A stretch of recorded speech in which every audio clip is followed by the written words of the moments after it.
Okay, ladies and gentlemen, it's new bike reveal time. This is before, don't worry, don't have to skip. I'm going to show you straight away. This is before and this is after.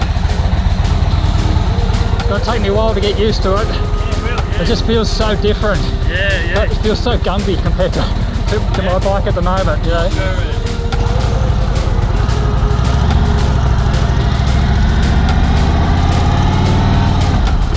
I wish I could give you up, but you're my new favorite drug.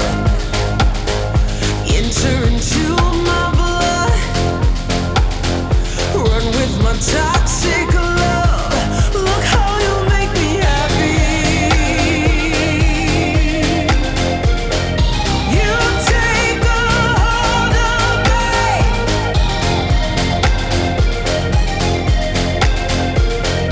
You take a hold of me. Indian motorcycle Ballarat shock ride. I've just pulled up. Perfect timing. Away, Ben. Good ride?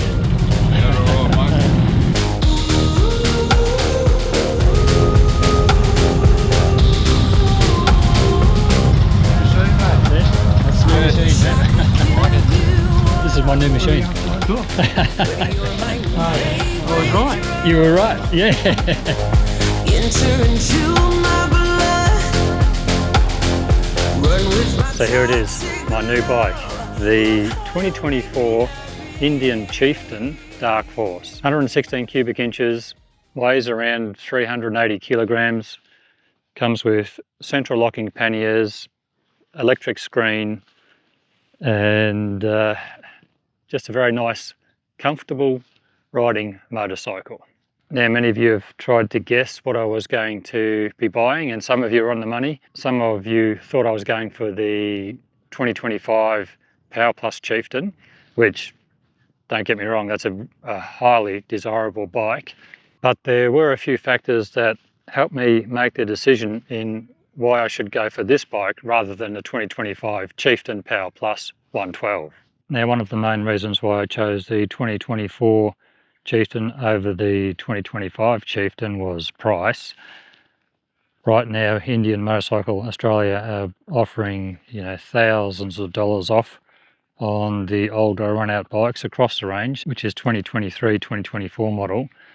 They're offering great incentives. So thank you very much, Indian Motorcycle Australia and Indian Motorcycle Ballarat, for helping me get into this bike. The downside of that is trying to sell my bike with Indian offering all the discounts is going to make it a little bit harder. So it's a great time to buy a bike, but not such a good time to sell a bike.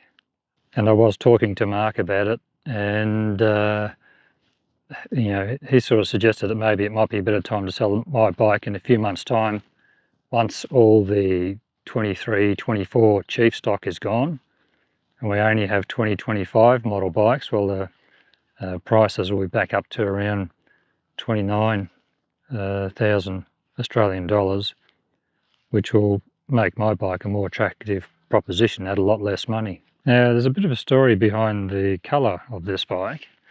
This is called Dark Canyon Smoke, and this bike was never supposed to be in this colour in Australia. Mark said that when Indian Motorcycle Australia opened up the crate and saw this colour, they were quite surprised. So for me, that's pretty cool, because it's a bit of a unicorn bike. I really like the idea of having a bike or a colour that no one else has got in Australia, in the Chieftain. So I won't see another one of these on the road or anywhere I go, which is pretty cool. Now, typically I like gloss paintwork, and this is the first time I've ever had a smoke or a matte finish on a bike, and I like it. I did have the opportunity of choosing this, or there was the ruby smoke, I like the red smoke Chieftain, or I had the option of a gloss black and chrome limited Chieftain. And I was lucky enough to get to see the two bikes side by side, and I always liked the gloss black and chrome limited, and thought that would be the one I would buy. But after seeing the two side by side, I actually like this better. So, and the other two bikes were MY23 models, and this is an MY24 And once these bikes are gone, that's it, they're gone. You can't get the 116 Chieftains anymore worldwide. It's switching purely over to the Power Plus 112 engines now. And anyone that knows me knows I love the 116 engine. I just love the way it produces its power and its torque. It just suits me better the way I like to ride. And yet time and time again I see people on the internet who, you know, said it has to be a Power Plus. I just don't like the 116, or it doesn't rev out as much as I would like. I think Indian are listening to those guys and just going purely Power Plus for this size of motorcycle. Me, on the other hand, I prefer the more instant on feeling of the torquey 116 that's in both my Chief now and my Chieftain.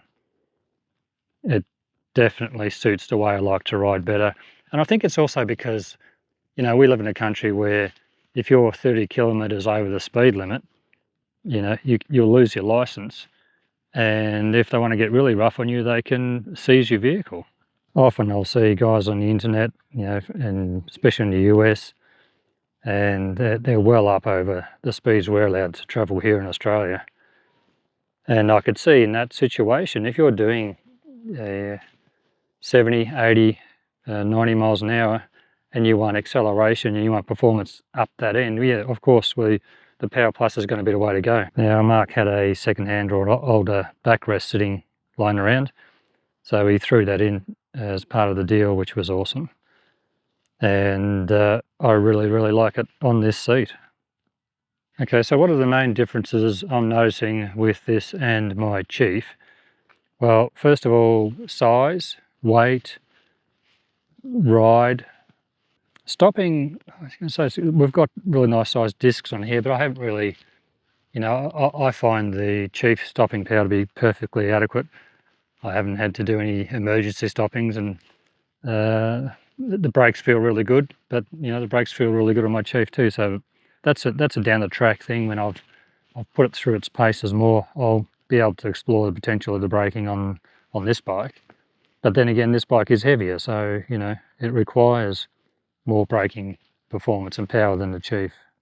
Now, this is the stock Chieftain seat, and on its own I felt that I would like or prefer to have perhaps an extended reach seat, but with the backrest I find that this seating position is actually quite okay, and probably better.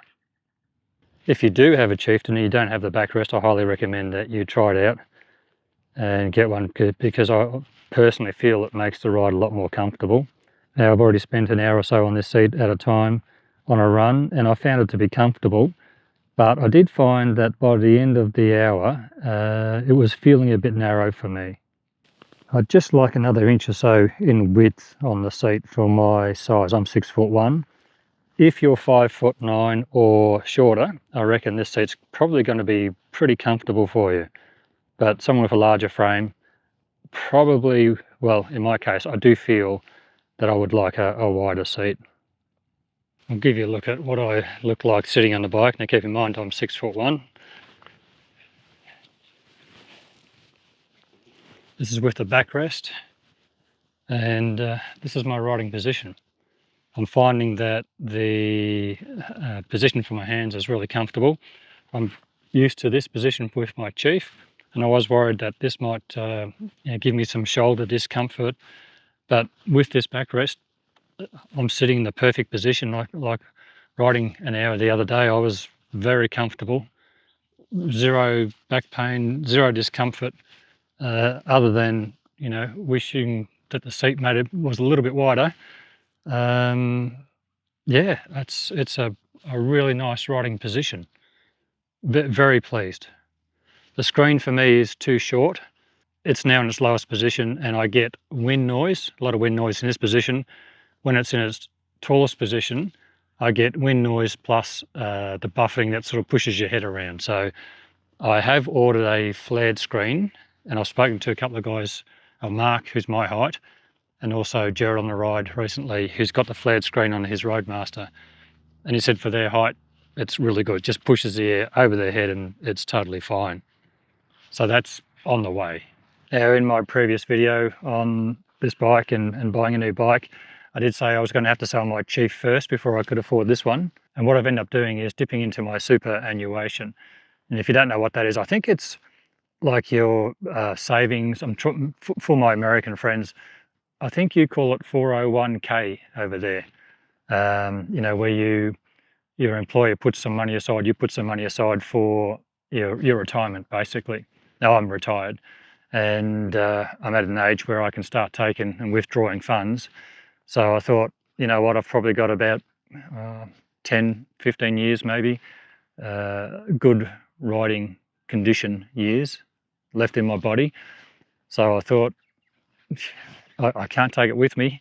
I'm going to do it, buy the bike, and my wife's going to come on the back now, and we're going to do more touring again like we used to. I'm going to set it up, and I just thought, you know, I'm going to do it. And then when I sell my Chief down the track, it takes the pressure off having to sell it immediately, and I can just take my time selling that. And yeah, I just thought all around it was going to be the smarter thing to do. Time will tell whether that was a smart move or not, but yeah, I'm pretty confident it's going to be good. Okay, I've got so much footage and so much to cover regarding this bike and what's been happening. This is just the first part. It was just going to be too big a video to include everything in one video, so I'm breaking it up into smaller pieces. In the next video, I'm going to tell you about a problem I've had with the bike and what happened there. The video after that, I'm going to take the Indian Chieftain over this really bumpy section of road that I avoid on my Chief and see how it fares with the superior, I believe, suspension of the Chieftain. And in between somewhere there, I'm going to throw in another video of the unboxing of a seat Saddleman sent me specifically for the Chieftain. So thanks for watching this video, guys, and make sure you look out for the following videos in this series.